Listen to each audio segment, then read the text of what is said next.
Hello, everybody. Good morning, good afternoon, good evening from the various time zones that you're joining us. Today, we have with us a very special guest, Dr. Racheli Kreisberg. She's an experienced genealogist, tour guide, and entrepreneur living in Israel. Racheli has been commemorating her grandfather, Simon Wiesenthal, since he passed away in September 2005.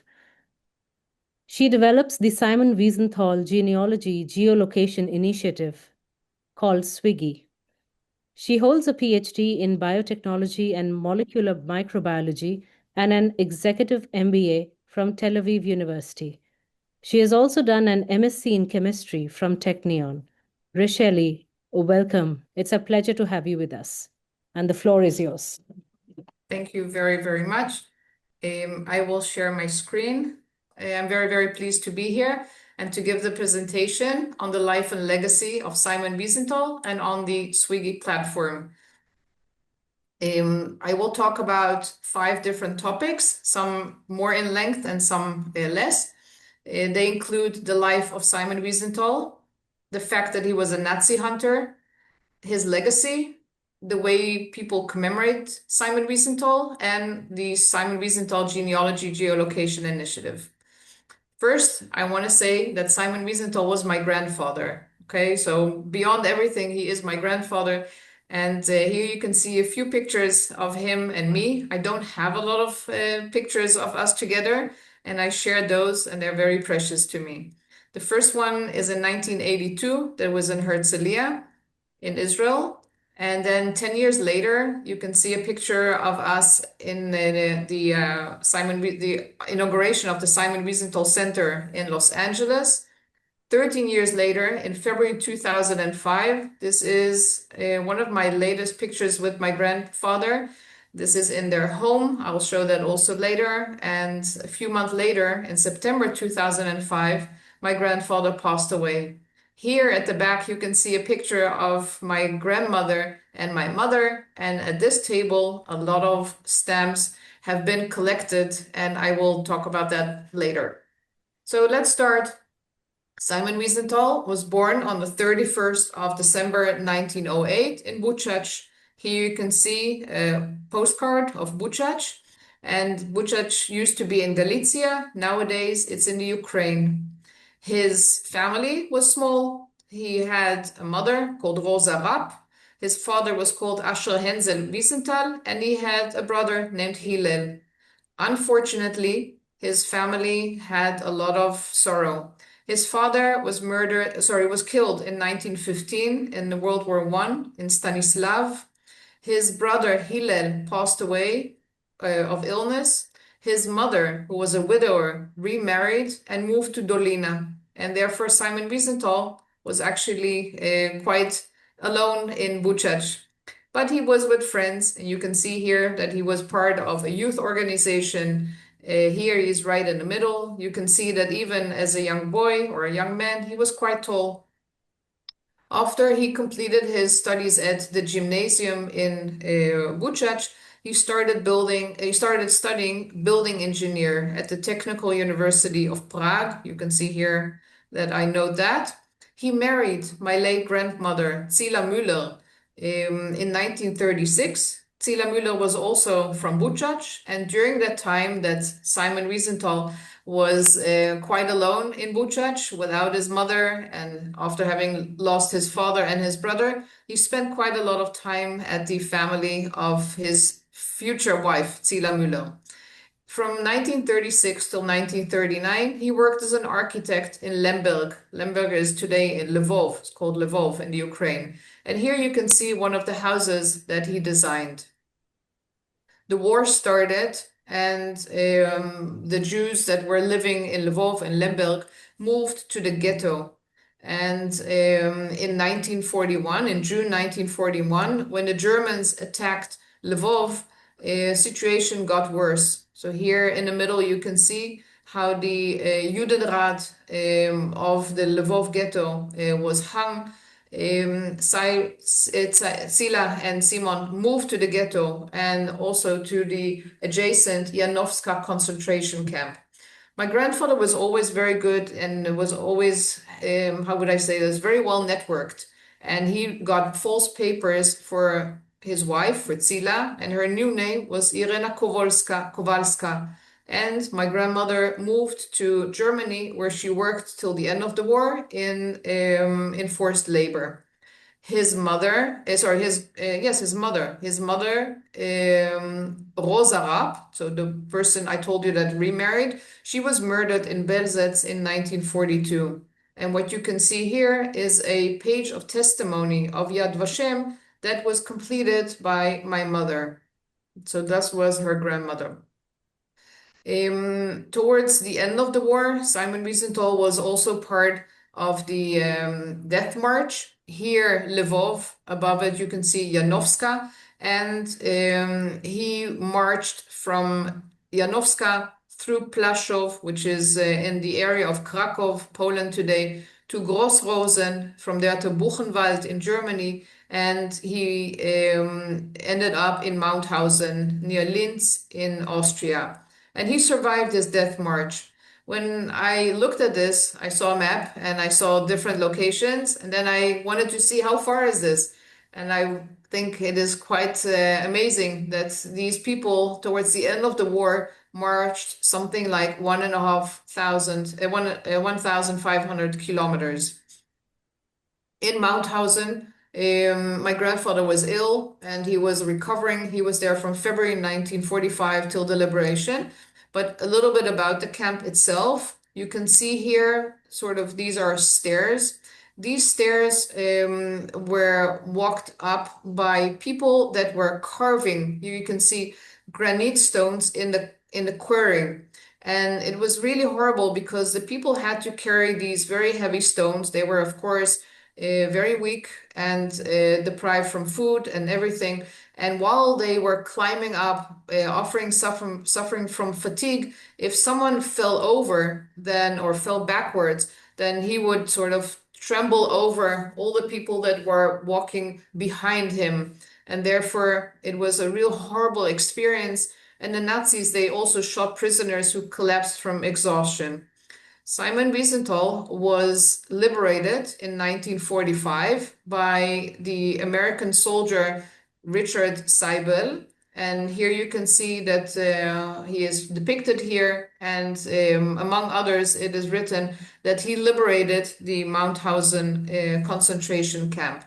At the entrance of the Mauthausen concentration camp, there was the symbol, and there are different pictures available on the internet where you see that during the liberation, this symbol was also knocked over and the camp was freed. At that time, you remember that Simon Wiesenthal was quite a tall guy. He was only weighing 39 kilos, and he started working for the Americans. What did he do else? He united with his wife. There's a whole very romantic story that someone went back to Krakow and was looking for people, family members, like many other people did. And Simon Wiesenthal asked that person to look for his wife, for Zila Müller Wiesenthal. And 3 women told that guy that they are the wife of Simon Wiesenthal. And the person decided to take one woman back with him to Simon Wiesenthal, hoping that this is his wife, and said that if it wouldn't be his wife, then he would marry her. But yes, this was Zila. So my grandparents were reunited. You can see them here. This is my grandfather and my grandmother. Here you can see them also with some other people. This is my grandfather, and here's my grandmother. And from this event, my mother was born. My mother was born in a deportation camp not far away from Mauthausen, which is called Bindermichel. And both Mauthausen and Bindermichel are not far away from Linz. So the family after the war moved to Linz. Where what else did Simon Wiesenthal do? He started commemorating the Holocaust in a very special way, and that is that he brought 30 urns with ashes of Holocaust victims in Austria to Mount Zion in Jerusalem. Let's see what we see in this picture here. Here you can see a carriage in which there are 30 urns. Each urn represents a certain region in Austria with ashes of murdered Jews. They were not necessarily Austrian Jews, but they were Jews that were murdered in Austria. And here you can see Simon Wiesenthal. And these urns, these 30 urns, are laid on Mount Zion in Jerusalem, adjacent to the old city, and they are being commemorated there. And you can see here the part which is called the Holocaust cellar, Martef HaShoah in Jerusalem. So this was one of the activities of Simon Wiesenthal. Later on, he was, of course, also very much in touch with the Yad Vashem. Beforehand, I told you about the page of testimony of Rosa Rapp of Yad Vashem. You can see the similarity between the Holocaust cellar in Mount Zion and the Yad Vashem on Mount Herzl. What else did he do? He started working for the Americans, as I said. And here you can see a picture of Simon Wiesenthal in his office in Vienna, showing on the map one of the sites of murder where he was probably looking for Nazis and their collaborators. Simon Wiesenthal also wrote books. He wrote books about his work as him being a Nazi hunter or the murderers among us. And he also wrote other books, but quite a few of the books were focusing on the Holocaust. He was lucky to have been married to Zila and to have his daughter, Paulinka. In 1960, the family moved from Linz to Vienna, and here is the house in Vienna. It's in the 19th district, not far from where you're living, Dirk Peter. In 1965, Paulinka, thus my mother, married my father, Gerard. Here is Gerard, and here is Paulinka. Here is my late grandfather, Simon Wiesenthal, and my late grandmother, Zila, and the other parents, the parents of my father, who were originally from Vienna. And from this marriage, there are 3 children. I'm the oldest, and I have 2 brothers, Dani and Yuri. And my grandparents had 8 great-grandchildren, Ella, Maya, Liron, Tali, DJ, Shani, Michael, and Gabi. Here you can see myself. And here you can see my 2 brothers, Dani and Yuri. On the 10th of November, 2003, at the age of 95, my grandmother passed away. This is a beautiful picture of her in their house in Vienna. And on September the 20th, 2005, my grandfather passed away. My grandmother was 4 months older than my grandfather, so they were the same age group, but she was a little bit older. And all in all, they spent 67 years together, which is a great period of time. Here you can see how they celebrated one of their anniversaries. Their graves are in Herzliya, which is in Israel, on the coastal area. Here you can see the tombstone of Simon Wiesenthal and of Zila Wiesenthal. Here you can see it from the front, and there is also a plaque which tells a little bit about the life of Simon Wiesenthal. So this is the first part of my talk, where I hope that I introduced you to Simon Wiesenthal from his personal perspective. Now let's move on to the second part, Simon Wiesenthal as a Nazi hunter. The first question is, what did people do after the war? So if we look at the Nazis, yes, some of them were trialed in Nuremberg, some of them returned to their home countries, and some of them escaped Europe. Here you can see a picture of the Nuremberg trials, and some of the people that were trialed are depicted in this picture. What did other people do? What did the Jews do after the war? They searched for their family. Some of them immigrated to the land of Israel. It is in 1945 till 1947. And here you can see what's called the illegal immigration of the Jews departing for Israel with special large ships, such as this ship, which is called the Four Freedoms ship. And this ship has 1,024 immigrants. And the idea was that the people will arrive to their new destinations and rebuild their lives. I will come back to this ship later when we will have a look at what it means to have 1,000 people. What did Simon Wiesenthal do after the war? As I showed you, he searched for his wife. Here she is, and he found her. But he decided that he was going to devote his life to another task, and that is to search for Nazis and their collaborators. And among others, Simon Wiesenthal also worked for the Mossad, for the Israeli intelligence. He did not resume working as an architect.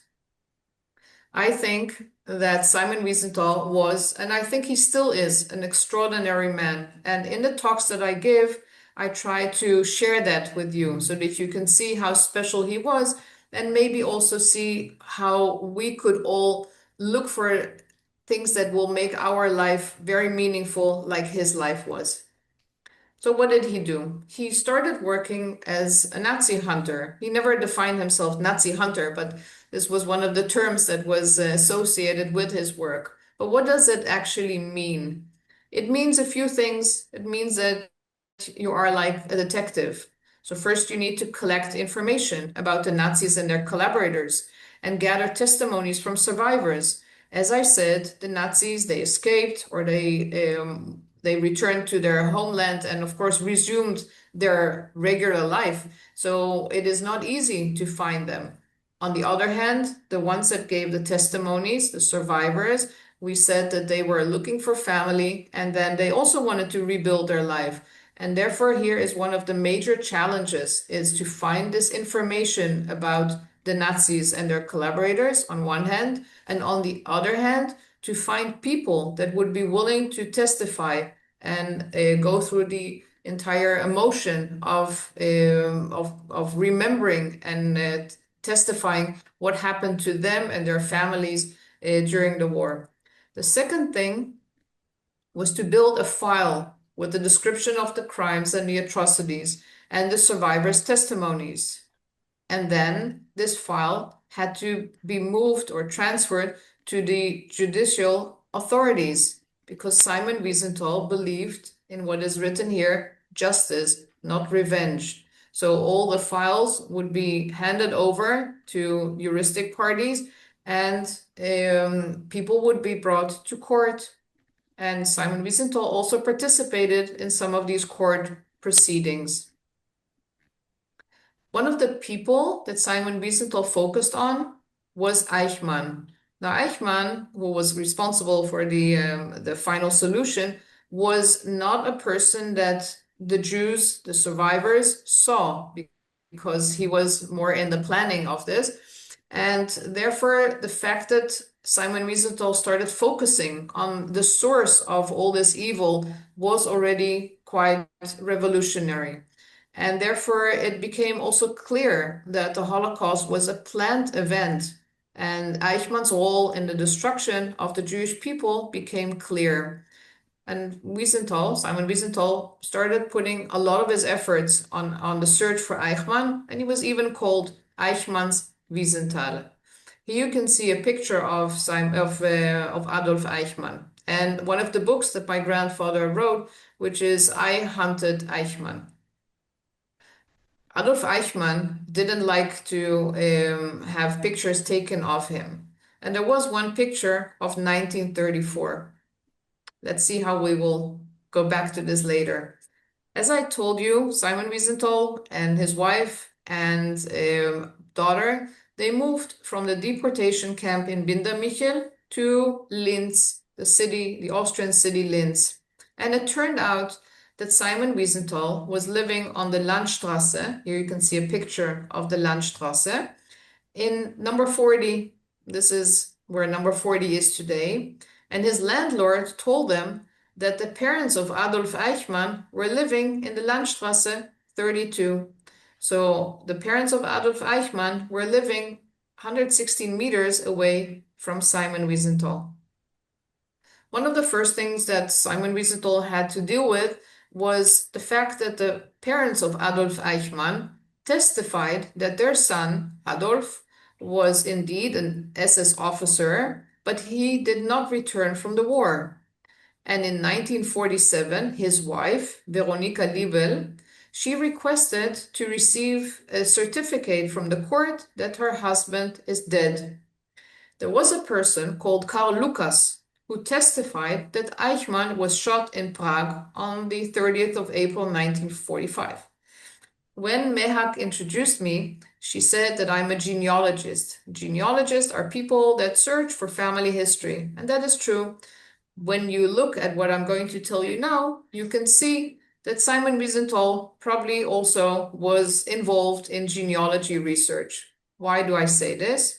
Because when we look at the name of the person, Karl Lukas, who testified that Adolf Eichmann was shot, we see that Veronika, Adolf Eichmann's wife, had a sister. She was called Maria Liebel Lukas, and Maria Liebel was married to Karl Lukas. Thus, Simon Wiesenthal showed the court that there is a family connection between Karl Lukas and his brother-in-law, Adolf Eichmann.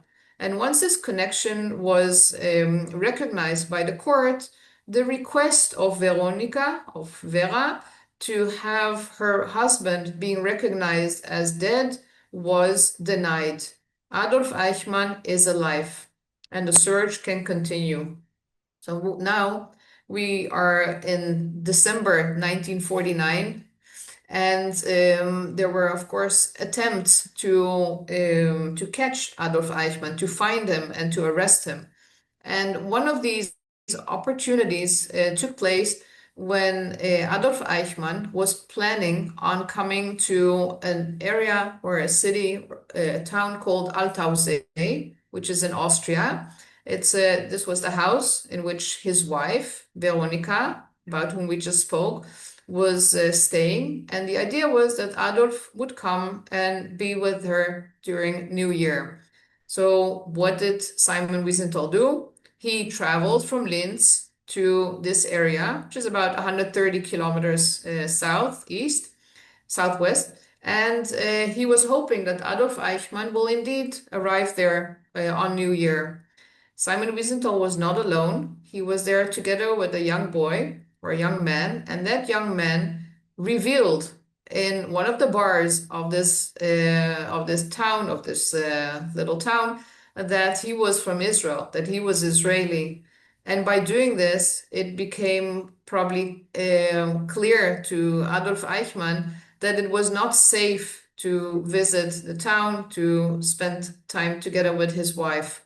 And therefore, unfortunately, he did not show up. But Simon Wiesenthal was following him.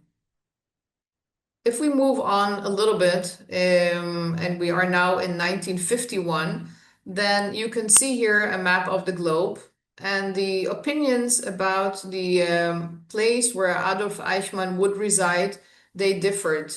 There were the sources of Simon Wiesenthal, who said that Eichmann escaped to South America with the help of this organization, which is called Odessa. It's an organization that helped SS officers to escape from Europe and to arrive safely in South America.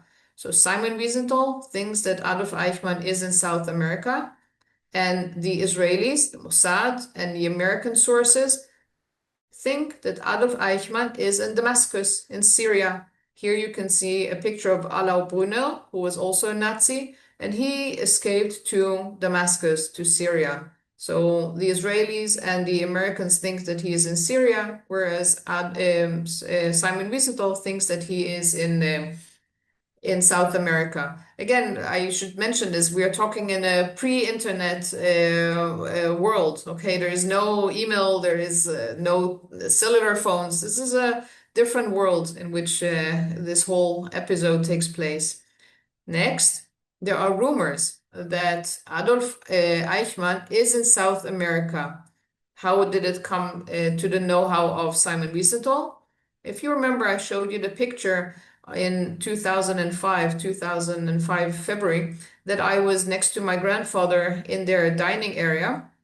And here you can see that Simon Wiesenthal is indeed sitting in front of this table. And this is one of the books that are used for stamp collectors to identify the origin of a stamp.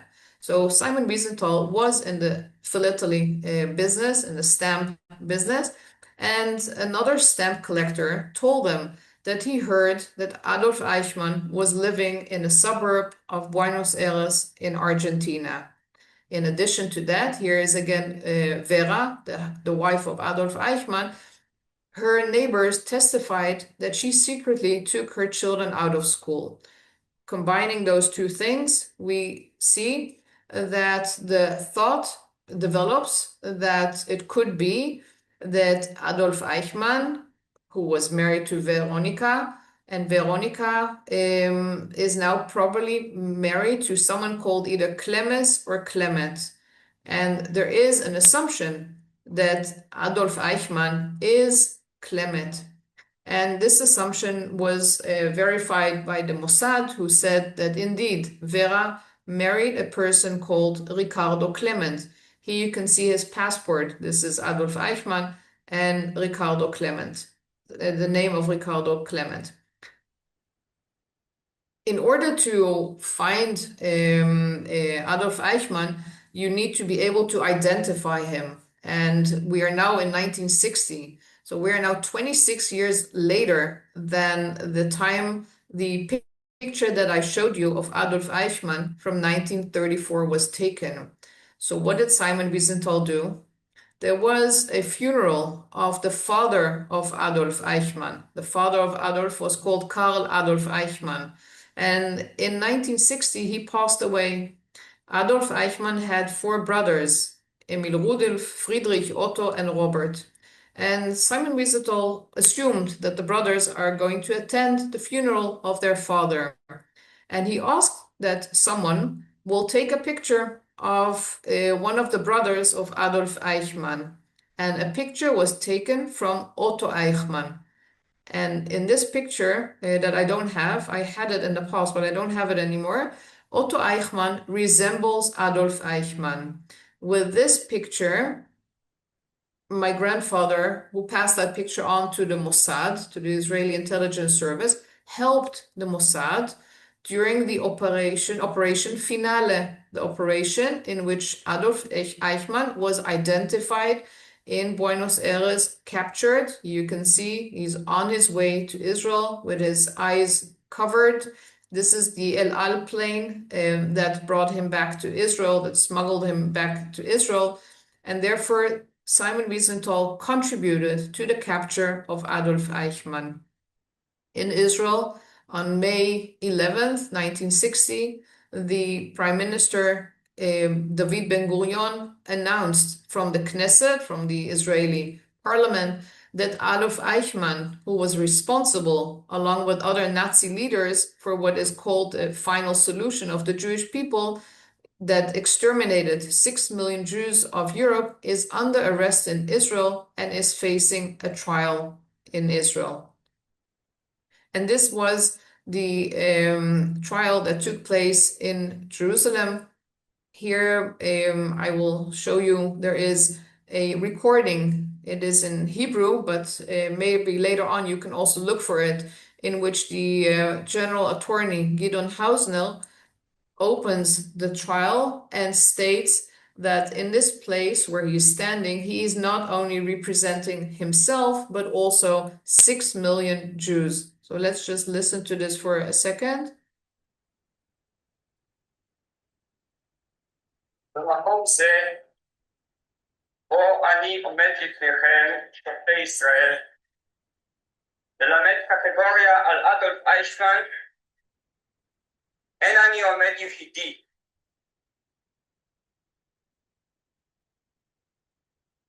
עמדי ניצבים כאן, בשעה זו, 6 מיליון קטגורים.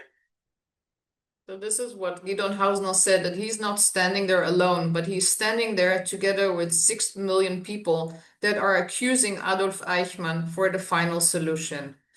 Adolf Eichmann was sentenced to death. He was hanged on the 1st of June, 1962.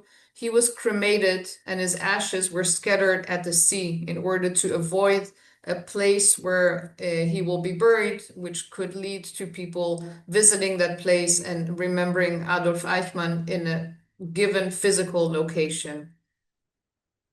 The achievements of Simon Wiesenthal as a Nazi hunter. You can see in the literature and on the internet that Simon Wiesenthal brought 1,100 Nazis and their collaborators to justice. On the left-hand side, you can see a document in which there is a name of Alois Brunner, whom I already mentioned. I know you can't read this, but I'm just going to show you. Alois Brunner was in Damascus. You remember that I told you that there were Nazis that were in Damascus. And what you can see here is a chronological list of actions that were taken in order to look for him. So there was activity in February 1985, and then in June 1986, and in April 88, still trying to gather evidence and push for. Probably the rest of the sentence is on the next line. So you can see that Simon Wiesenthal had a lot of information on the whereabouts of Nazis. And all in all, he managed to build 1,100 cases and bring the people to justice. Among the famous Nazis, there are Franz Stangl, who was the commander of Sobibor and Treblinka, Hermina Braunsteiner, who was the mayor of Majdanek, Walter Rauff, who invented the gas vents, and also Karl Silberbauer, who was the SS officer who arrested the family of Anna Frank. And in that way, Simon Wiesenthal proved that the diary of Anna Frank was real and it wasn't fake. And he was one man. Here you can see how determined he is and how much he had to face during all those years that he was working as Nazi hunter. And I wanted just to give you an idea what it means for one person to look for 1,100 men and women and to bring them to justice. And here again, I'm going back to a boat.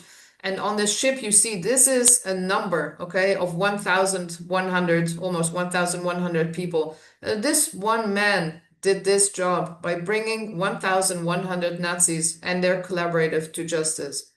There were also attempts that were unsuccessful, such as to locate and bring Josef Mengele, the angel of death, who was doing the selections in Auschwitz, to trial. But I think that Simon Wiesenthal did so much that his legacy, which I summarize in one slide, is as follows. Simon Wiesenthal restored the dignity of the Jewish people. The Jewish people were then looked at as being slaughtered, not being able to defend themselves. And also after the war, often the Holocaust survivors did not talk about the Holocaust. And in the time that the Eichmann trial took place in the 1960s, it was really the beginning of restoring this dignity. He combated Holocaust denial. I mentioned Karl Silberbauer, the SS officer who arrested the family of Anna Frank. If there is a person who admits that he arrested the family of Anna Frank, that means that her diary is correct, and that means that the Holocaust indeed happened, and Anna Frank and her sister and her mother were killed, as well as her grandmother. He remembered the 6 million Jews and other minorities, not only Jews, also Sinti and Roma and homosexuals. And again, he fought for justice, not revenge, for tolerance and humanity. And for this, he was awarded prizes. He was worldwide recognized for his activity. For instance, he received the Presidential Medal of Freedom of the United States, which is the highest recognition of the States of America for the activities of a person. And here you can see a stamp that was inaugurated by the Austrian Postal Service together with the Israeli Postal Service. He received doctorates of honor and many other medals and ways that he was recognized. In the last part of my presentation, I will briefly talk about the commemoration of Simon Wiesenthal and on SWIGGI. So let's move on to the commemoration of Simon Wiesenthal. My grandfather did not forget the 6 millions. And what I'm trying to do is to make sure that we will not forget Simon Wiesenthal. And how did I start doing this? I started when Facebook was one of the tools that I could use, and developed the Simon Wiesenthal Remembrance Wall. It is a wall, it's a Facebook page that received something like almost 4,000 likes with 285 comments and over 100 shares. when I mentioned that Simon Wiesenthal passed away 20 years ago. So I use Facebook mainly to make sure to disseminate some knowledge and information on Simon Wiesenthal and let people interact, because these comments mean that people are interacting and commenting on the life and legacy of Simon Wiesenthal. In addition to that, I showed you that Simon Wiesenthal is buried in Herzliya. This is his tombstone, and here is the tombstone of his wife, my grandmother Zila. And I often organize yearly what we call a Jahrzeit, an anniversary event. And this was the event on the 20th anniversary, in which a school participated. And I really believe it's important for young people to be part of the commemoration of Simon Wiesenthal. There are streets named after Simon Wiesenthal in Europe, in Paris, in Vienna, in Israel, in other locations in South America. We also have a platform that I'll show you in a second, in which people can light digital candles for Simon Wiesenthal. So far, almost 2,500 candles have been lit by people from 68 countries. And here you can see some of the countries. You can enter these links, and then you can see the names of the people that commemorated them. As we are in a session with the United States, then you can, of course, see that also from the United States, there are a lot of people that light these candles. The Simon Wiesenthal Center that I showed you in 1992, right? There was a picture of me with Simon Wiesenthal. Now you can see it with Dr. Mark Weitzman. This was the inauguration of the Simon Wiesenthal Center in Los Angeles. And a few years ago, the center also opened the Museum of Tolerance in Jerusalem that you can see over here. This is the building, and here is the entrance to the museum.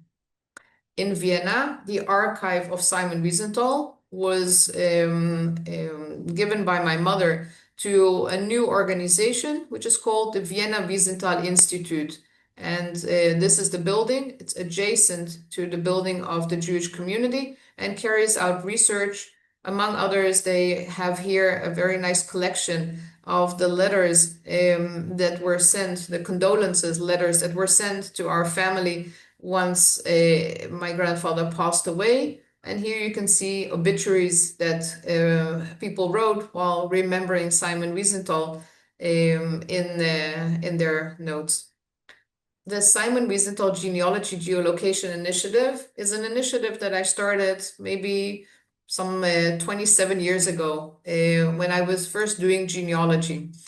The platform, which is accessible via this link, Simon Wiesenthal, one word, -Galizia-AI.com, enables you to see 5 different things.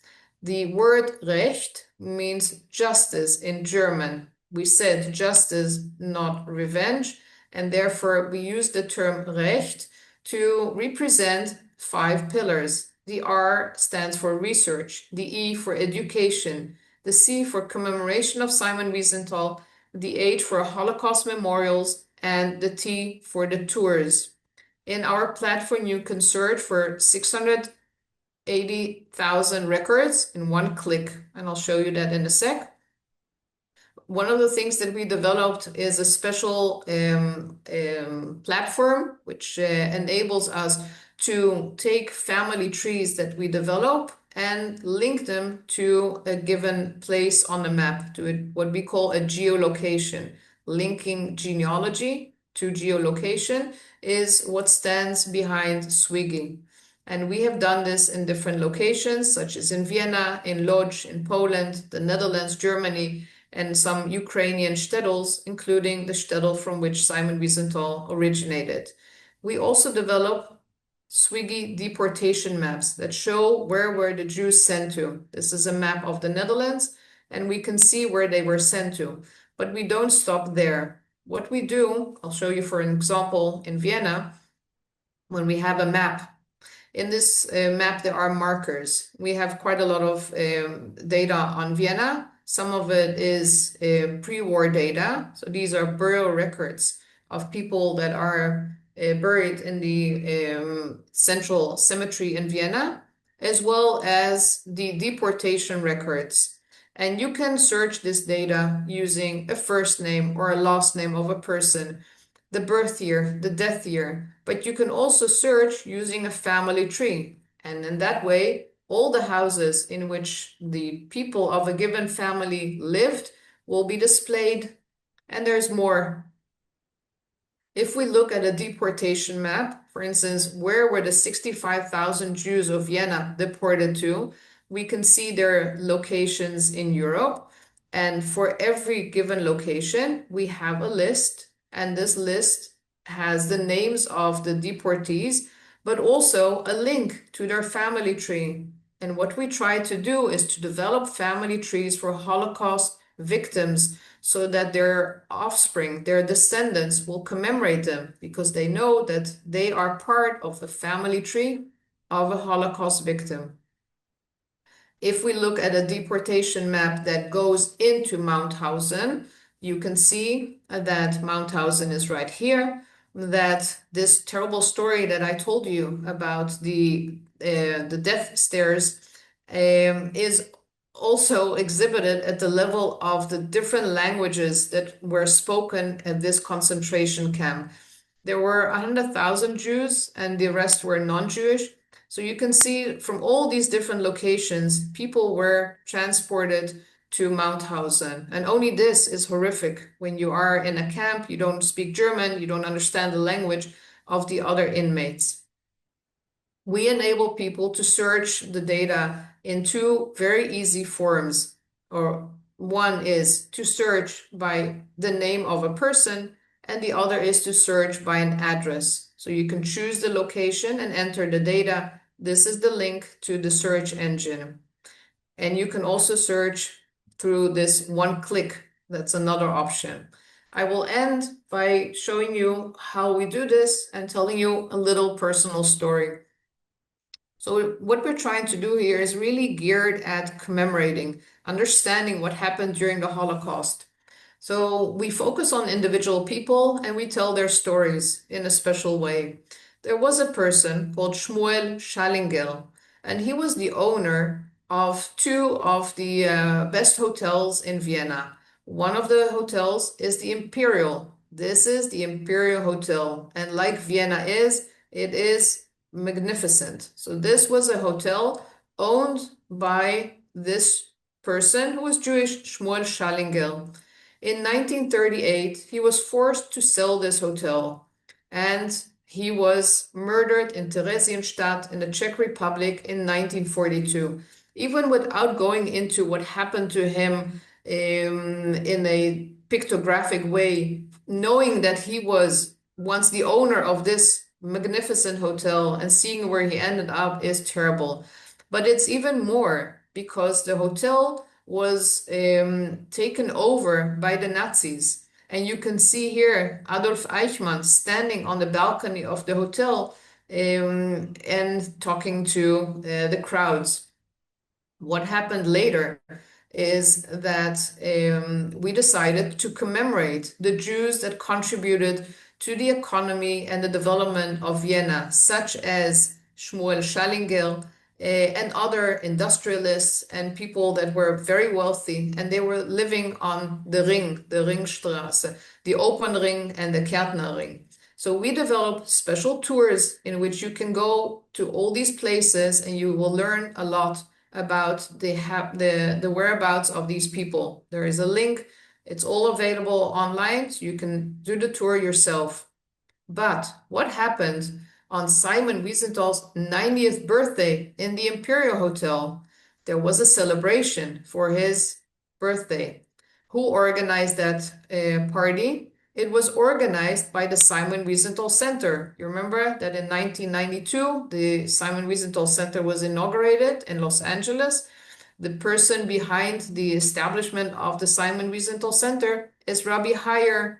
Rabbi Heyer, you might have seen when President Trump was inaugurated in his first presidency. There was a rabbi, and this is Rabbi Heyer. So they were celebrating my grandfather's 90th birthday, 6 years before he passed away, or 6.5 years before he passed away. And what Simon Wiesenthal says is, look, even the chandeliers in the hotel, you can see the chandeliers are shaking, says Simon Wiesenthal during this dinner. Hitler is gone, the Nazis are no more, but we are still here singing and dancing. If you're interested in getting involved in this commemoration and research project, you're most welcome. You can develop family trees of Holocaust victims, develop educational programs like the ones we developed together with the Austrian Parliament and with schools. You can work with us on the digital commemoration of Simon Wiesenthal, develop Holocaust memorial events for Holocaust victims, and develop those unique tours that we have. All this work could not have been done without the great collaboration that I have with two very dear people. One is Yossi Beck, who is also from the Netherlands, who is a programmer, and Maya Zakarin, who is the great-granddaughter of Simon Wiesenthal. She's one of my daughters. You can see us here. And with this, I want to thank you for your attention. Thank you so much for your powerful lecture today. And I think hearing your perspective, both as a genealogist and as Simon Wiesenthal's granddaughter, was an honor and a blessing. And I'm sure I speak for all the audience here that you created a very meaningful space for discussion and reflection. Thank you so much. Thank you very much.